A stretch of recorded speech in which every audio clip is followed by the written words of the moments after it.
నమస్తే అందరికీ. మా ఊరు శ్రీకాకుళం. ఎప్పుడు చికెన్ మటనే కాదు, అప్పుడప్పుడు సీ ఫుడ్ కూడా తింటూ ఉండాలి. నేనైతే ఈరోజు ఫ్రాన్స్ ఫ్రై చేశాను. ఎలా చేశానో చూద్దాం.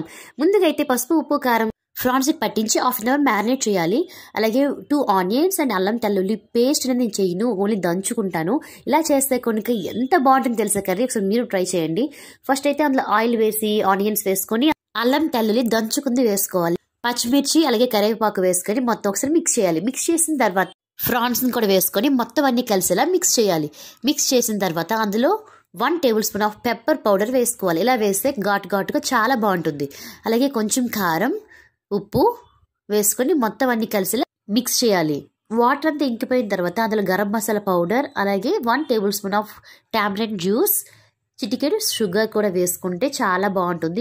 15 మినిట్స్ వరకు మీడియం ఫ్లేమ్ లో బాగా ఫ్రై చేయాలి. కొంచెం వాటర్ వేసుకొని 10 నిమిషాలు బాయిల్ చేసిన తర్వాత లాస్ట్ లో కొత్తిమీర వేసుకోవాలి. అంతే.